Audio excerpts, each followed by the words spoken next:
make this stop? This is just awful. I was in the extreme. Have you managed to achieve all your targets? No, I took them to see a rainbow. For that, I say God bless him.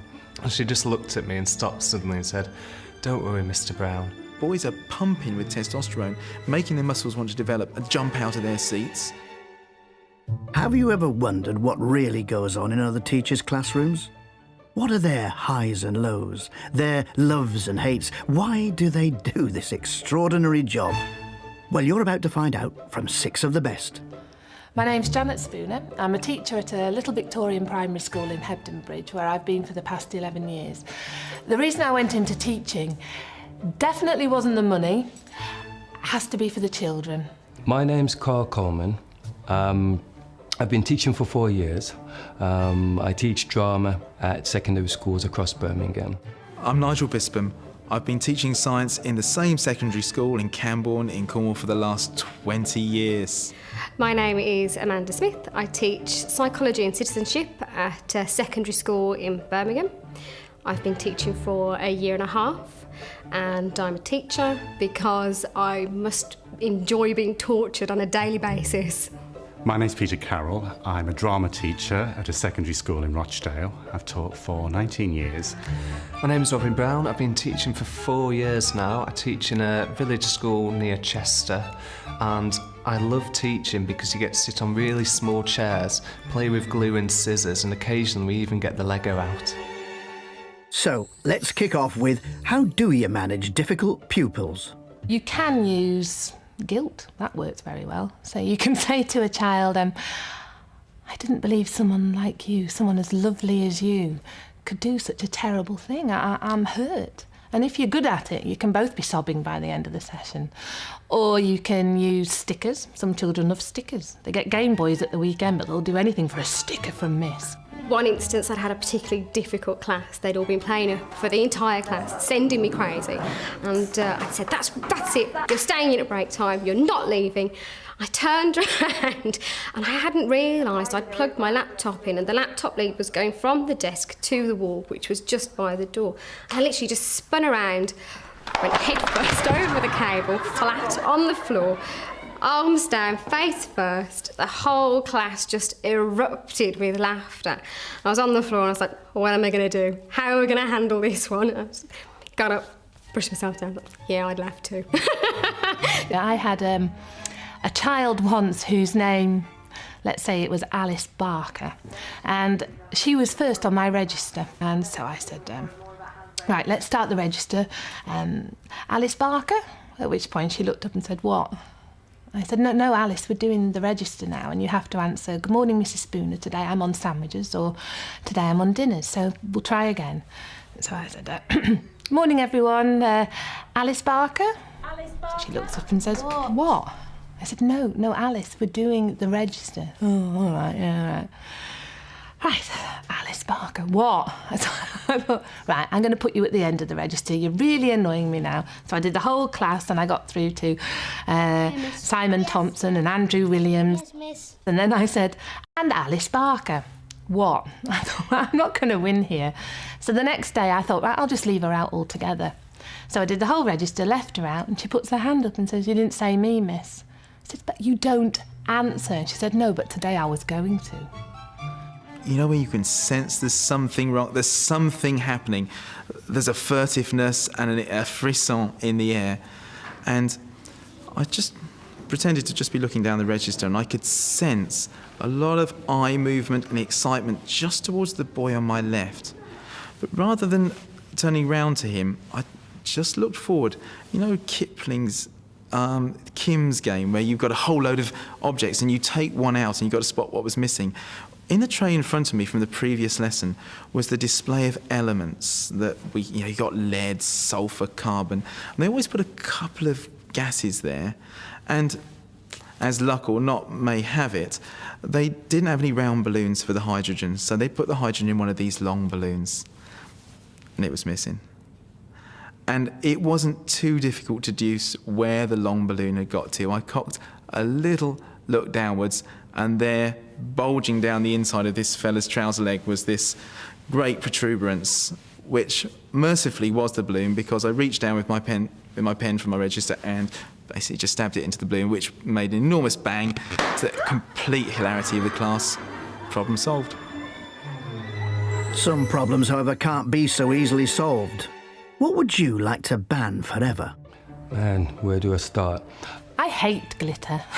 I think it's nationally hated by all teachers. Glitter definitely needs to be banned in schools. It's the bane of my life. It comes out at Christmas and they all get excited and it's all shining, there's all these different colours, and they pour huge amounts of glue on whatever they're going to stick it to, and of course glitter doesn't stick. It gets in your bag, it gets in your hair, it gets on your clothes. You find yourself in the shower 2 weeks later and it's washing off from all parts of your body, coming out of your hair, coming off your feet, other parts of the body I don't want to name now. And children walk around with glue all over their fingers and glitter stuck on them, and don't touch me, and it's all over you, and I hate it. The amount of clutter that is brought in, accessories. Oh, gum, chewing gum. There are so many times I've gone to move a desk, put my hand underneath it, go, ugh, and just to lift it up, and literally there's like 50 pieces of chewing gum all over the bottom of the desk. It's just revolting. It's everywhere. I've sat in it twice, and you can't get it off. Jewellery, iPods, makeup, etc., have no place in school whatsoever. School uniform, just let the kids wear what they like, express themselves. At the end of the day, what's the main time are you learning about yourself and trying to express yourself when you're at school? The number of times girls have taken out their makeup bags and put makeup on in my lessons, and for whose benefit, I have no idea. Please, please, just for a few years, don't introduce any more new initiatives. Yep, they should be totally banned. Whether it's the numeracy strategy, the literacy strategy, the phonics strategy, the phonics is crap strategy, the no phonics is good after all strategy. I just wish that I could make a huge bonfire and gather all together these strategies and burn them. Only I haven't thought of a strategy for doing it yet, but that's what I'd like to do. So let's remember the good times. What was your best moment in teaching? My best moment was when one of the pupils decided, one of the sixth form pupils who was partially sighted, decided he wanted to do drama. And my first reaction was, this is going to be very difficult, I don't know how I'm going to get him to access the course with the theatre reviews, and because it relies so much on the visual. And it was a real challenge, and we blew up all his texts, and I sat next to him in the theatre and described the performances, and we did a play called Antigone, and I cast him as the blind prophet Tiresias, and I watched his confidence really grow. And when he came to do the exam, it was no surprise that he got a grade A. When an autistic child that had never communicated with me, not for the 2 years that I taught him, he'd not looked me in the eye, he'd not spoken to me, he'd not really acknowledged that I was there, and he spoke to me for the first time. And it was just a wonderful moment of communication. I had the entire class in front of me, sat on a carpet during a literacy lesson, and I was teaching them about personal pronouns.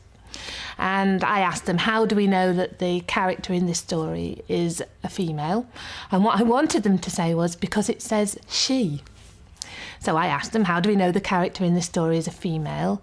And this young man looks me in the eye and says, because she comes from China. And I thought, oh my God, he's spoken to me. This child that has not said a word to me has actually spoken to me. And then I thought, but what does he mean? And I said, well, actually, I think she comes from Liverpool. And there were a few giggles, and I said, no, pipe down, everyone. This is fine. Let him talk. And I said, but how do we know that the character is a girl, is a female? And he said again, because she comes from China. And there were a few more giggles. And I said, well, actually, it says that she's got a Liverpudlian accent, that she lives by the Mersey. I think you'll find she's not from China, at which point he got very angry, stood up and said, I didn't say she was from China. I said she'd got a vagina. And it made me realise that, yeah, that is how you know she's a girl. Spot on. Determining gender is one thing, but which sex do you prefer to teach? If you asked me 3 years ago, I probably would have said boys. But now, I would probably go with girls, because they're just generally a lot more focused. Girls can be a bit insipid sometimes, if I'm honest, and that receptive sitting there nodding a lot can be a little bit tedious. But I once had a class who was completely full of boys. There was more testosterone pumping around that class than a rugby changing room, and really they were competing with each other. Do you know, I think it's very difficult to be a boy nowadays. There's been girl power, and education suits girls better. Generally speaking, they're better writers, they're better listeners, they're better able to even sit still. Boys are pumping with testosterone, making their muscles want to develop and jump out of their seats. Currently, I have a class of 30 boys. And whilst they're lovely, I can't get any work out of them because they're year 11 boys and they spend half of the lesson flirting with me, and it's an absolute nightmare. Oh, miss, you're pretty. Oh, miss, can we do this for you? So they send me crazy. And yet we discourage this, we tell them off for this. And I actually think the education system suits girls better, and boys need work and understanding. Some be messing about in the toilet, some playing around in the drawers, some kicking footballs around. And in the midst of all this, you'd look on the carpet and there'd be the two perfect girls, sat like this, ready to learn. It's really difficult to make a decision there because girls are very creative, but they can fall out quite a bit, whereas lads are quite more team-spirited. But if I had to make a choice, I really don't know. I do not know. Life's not black and white, it's full of individuals. Which child taught you the most? His mum had been very ill for a very long time, and he'd come into school and the rest of the class were acting really strange. They were saying sort of, you shouldn't be here, why are you here? And I was thinking, are they picking on him? Because he was quite a small little boy and he's quite a timid little character, and I think people generally pushed him around a little bit. And I said, is there any reason why you shouldn't be here? And he said, no. I thought, okay. So I said, leave him alone. Why are you, what's going on? He said, miss, he should tell you what's going on. And I said, what's going on? And eventually, sort of like partway through the lesson, he said, my mum died last night. And I was like, oh. And I was like, well, do you think you should be here? And he said, well, yeah, I've got to do my exams. I promised her I'd do my exams and I want to sit my exams for my mum. At which point, I have to be honest, I nearly burst into tears because it was just the saddest thing I'd ever heard. And then the little boy sitting next to him, who I'd previously told off for having sweets out in class, put his arm around him and said, you can share my sweets with me. And my heart just melted, and I turned my back from the classroom because the big tears were just welling up in my eyes, and I was just so touched. I did have a fantastic Year 11 drama group once, and every time I gave them a tip, they were really keen to give me a tip. And one of the girls that was in the drama group, who's Emma Edmondson, who's now in Coronation Street, she plays Mel Morton, she said, you know what, sir, you need to be told how to do a dirty look because it's very, very handy, this dirty look. And I said, well, what do you mean? And she told me how to do a dirty look. And I've got to say that it's been very, very useful over the years. And a dirty look is where you've got to get eye contact with somebody, and it's a look of disgust, absolute disgust, and it's like. I remember one child that's taught me so much. It was in my first year of training, and she came in every day and she looked like she'd been dragged through a hedge backwards, hair everywhere, dirty clothes, and it was 9 o'clock in the morning, mud stains. I don't know how she got to school. And she wasn't the quickest of learners, but she was always keen to have a go and give everything every lesson. There was one lesson, we'd had a whole week of subtraction, really going for it, trying to get taking away. We had all these resources out, and everything was going horrendously. There was cubes on the floor, children all over the place, both computers had packed up. And she'd obviously picked up on the fact that I was totally stressed out by this, and I was being observed at the time as part of my training. And she just looked at me and stopped suddenly and said, don't worry, Mr. Brown, everything will be all right. You're working hard, we're working hard, I'm sure we'll get it tomorrow. And it just kind of teaches you really that children pick up on every emotion you're showing and really never to give up on them. There's always something you prefer to forget. So what was your worst teaching moment? One of my worst moments when I was teaching was when I was asked to take a bottom set Year 8 French class. And I'd never taught French before. And so I knew it was going to be a challenge, but it was something that I felt as a teacher would be good for my development, my career development. And I had to do numbers and the time. So I thought it wasn't overly challenging. I spent ages teaching them all the numbers and the time. Quelle heure est-il? C'est 3h30, c'est midi. And they were getting it and they were responding really well. I was putting times up on the board and off they went. And I thought they really understand this. It's time for a test. I went home, I did this worksheet of analogue clock faces with times on, and all they had to do was underneath write what the time was in French. And it was at that very moment it dawned on me they couldn't actually tell the time in English because they weren't used to reading the time off an analogue clock face. Everything's so digital. Anyone who has ever done supply will know what it's like. You walk into a classroom, you don't know what you're about to teach. Got my form, I'm teaching PSHE this morning. I was like, okay, how hard can it be? They'll probably have to make a poster or something. Walking, there's a pile of blue sheets on one side, pink sheets on the other. Year 7 class. Today we're teaching puberty. What changes occur in the body as you get older? I was like, oh dear God, no, this is what I've got to do. And there was somebody sitting at the back of the class, somebody observing as well, which made it all the worse. And I was like, how am I going to deal with this? So first ask, okay, so boys, what kind of changes occur in a boy's body as he starts to get older? First boy, hand goes up, yells out, Miss, you get hair on your balls. I was like, oh, no. So, yes, you do. And what else might happen? Well, you get muscles, you sweat, your willy goes hard. I was like, oh, dear God, no, make it stop. And then the girls start as well. Oh, you get breasts, and then the boys go, oh, and you get periods. I was like, oh, make this stop, this is just awful. And this woman's sitting at the back of the class, just sitting there, and she's sniggering away, which doesn't help. I was thinking, when would this lesson ever end? And it went on like this, and they had a task to do, and while I was walking around the class, they were still making further comments about, hair and willies and boobs and all the rest of it. And just as it couldn't get any worse, the end of the lesson, a little girl pulls me over and says, Miss, what's best to use, towels or tampons? I was like, make it stop. The very first ever playground duty that I did. And I went out into the playground, armed only with my raincoat and a whistle, as you do. And there are 80 wild children running around, and I'm hoping no one murders anyone or no one falls down and I have to attend to anyone.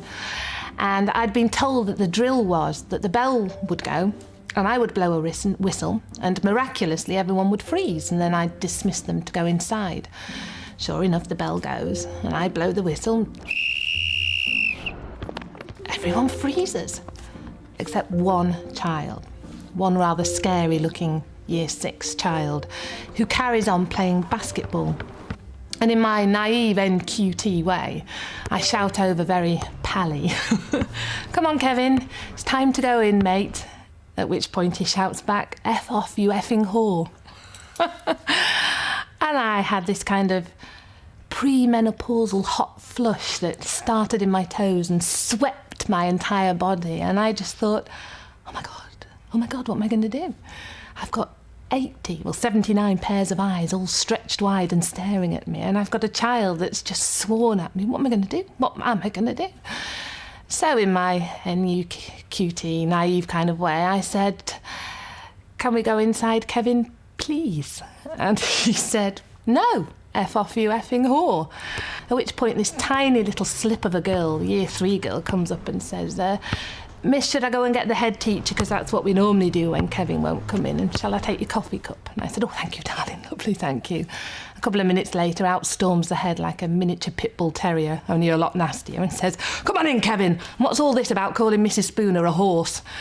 I never did tell her the true word that he used, but he did get suspended. Only not from the ceiling, which is what I would have liked.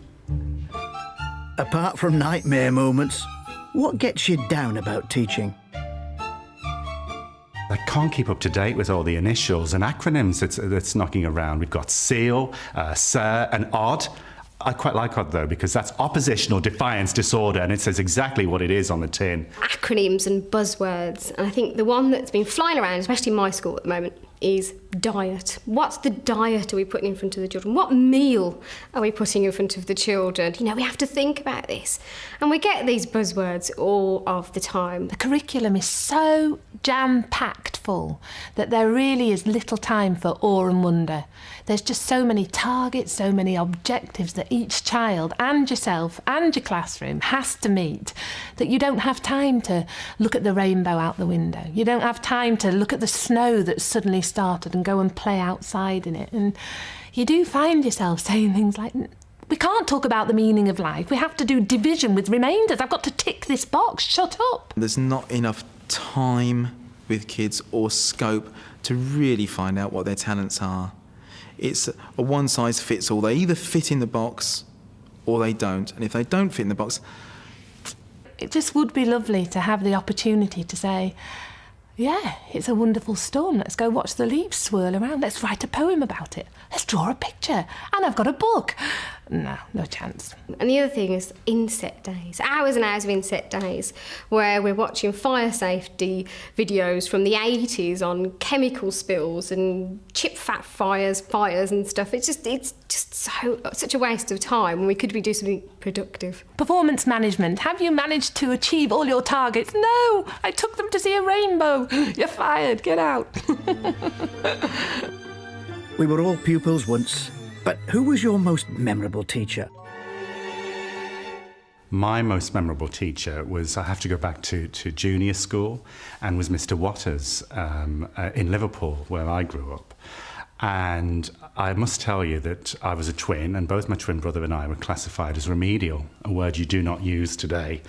But it was really quite obvious because we were all streamed in those days, and it went from A stream if you were very good, B stream, C stream, and then it dropped to X stream. I was in the X stream, and it was very, very difficult to get out of the X stream and go anywhere else. And I always remember, because we used to have these little groups even within the X stream, and I was in purple group. So we spent most of our time playing in the sandpit whilst red and green did maths and English. So yes, it was difficult to catch up. And we had to have extra reading classes, which meant that you'd have to go next to Mr. Waters, who incidentally smoked a pipe right the way through the class, smoking his pipe and saying, keep your finger on the word, very, very strict, and just blowing all this pipe smoke all over the place. And very, very intense atmosphere in the classroom, very intense atmosphere. Just before we left, he softened and he said, you know, just because you're in the X stream doesn't mean to say you're thick. You're just a lot slower than the rest of the school. Which was a nice parting gesture, I thought.